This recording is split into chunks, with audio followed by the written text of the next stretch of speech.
अब इस वीडियो में हम देखने जा रहे हैं व्हाट इज सेप्रोट्रॉफ्स। अब कुछ प्लांट्स या ऑर्गेनिज्म ऐसे भी होते हैं जो डेड ऑर्गेनिक मैटर पे डिपेंड करते हैं। जैसे ये एक प्लांट है, अब इसके पास एक और प्लांट था या ट्री था, ट्री से जो लीव्स गिरी, जो पुरानी हो गई, येलो हो गई, पतझड़ के मौसम में या ऑटम में पत्तियां झड़ गई, या फिर कचरा बहुत सारा है इधर उधर, वो डेड ऑर्गेनिक मैटर है। क्योंकि लीव्स में फूड तो है ना, कुछ तो न्यूट्रिएंट है लीफ में, चाहे वो पुरानी होके गिर गई, वो डेड हो गई, लेकिन कुछ तो उसमें बचा होगा ना। तो ये सारा कचरा सॉइल में आ जाता है और इसी को यूज करते हैं कई प्लांट्स न्यूट्रिएंट के लिए। बहुत सारे ऑर्गेनिज्म भी यूज करते हैं डेड ऑर्गेनिक मैटर को। तो डेड ऑर्गेनिज्म में मेनली कार्बन होता है, वो भी यूज आता है ऑर्गेनिजम्स के लिए। एक तो कचरा इकट्ठा नहीं होएगा, अगर इसको यूज नहीं कर पाते तो आज तक कितना कचरा भर गया होता, पूरी अर्थ भर गई होती इस कचरे से।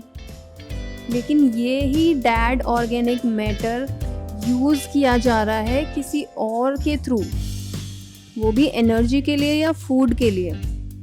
तो ऐसे ऑर्गेनिज्म जो डेड ऑर्गेनिक मैटर को एब्जॉर्ब करते हैं, these are called as saprotroph. Saprotrophs are the organisms who feeds by absorbing that organic matter. And most saprotrophs are bacteria and fungi.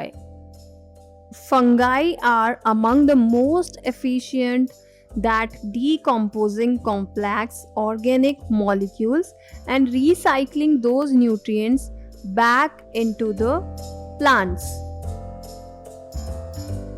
Fungi are among the most efficient at decomposing complex organic molecules and recycling those nutrients back.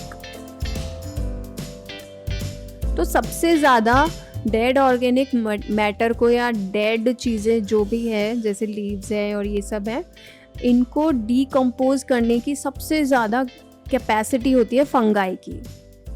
आपने बहुत सारी ऐसी चीज़ें देखी होगी जिस पे fungi जम जाती है, जैसे स्पेशली पिकल्स पे या ब्रेड पे या क्लोथ्स पे, लेदर पे। और फंगाई उसी एनवायरनमेंट में लगती है जिसमें कि हॉट वेदर भी हो और ह्यूमिड भी हो, यानी नमी हो और गर्मी हो। तो कभी भी आप गर्मी में अगर कोई चीज़ बाहर छोड़ देते हो 1-2 दिन के लिए, तो उस पर फंगस लग जाती है, जिसको हम नॉर्मल लैंग्वेज में कहते हैं फंगस। That is fungi. और फंगाई फोटोसिंथेसिस भी नहीं कर सकता क्योंकि क्लोरोफिल ही नहीं है। तो ये कैसे फूड लेता है? तो फंगाई जिस भी चीज़ पर आई है, जैसे कि ब्रेड या फिर पोटैटो या फिर पिकल या फिर लेदर या क्लोथ्स, वो उसी को खा जाती है न्यूट्रिएंट के लिए। यानी फंगाई अगर ब्रेड पे है तो फंगाई ने ब्रेड खा ली। अब ब्रेड में भी तो न्यूट्रिएंट है, ब्रेड में स्टार्च है, क्योंकि ब्रेड सीरियल से मिलके बनती है और सीरियल्स में स्टार्च होता है।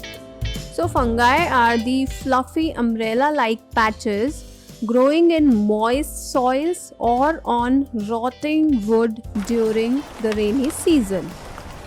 This is called fungi. They have a different mode of nutrition. They absorb the nutrients from the bread. This mode of nutrition, in which organisms take in nutrition from dead and decaying matter, is called saprotrophic nutrition. क्योंकि ये dead organism से ले रहे हैं अपना nutrition.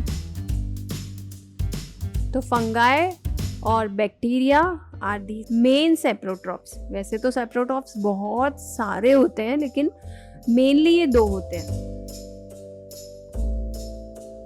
Such organisms with saprotrophic mode of nutrition are called as saprotrophs. During the rainy season, they spoil many things. तो देखते हैं फंगाई कैसे आती है और कितने टाइम में आ जाती है।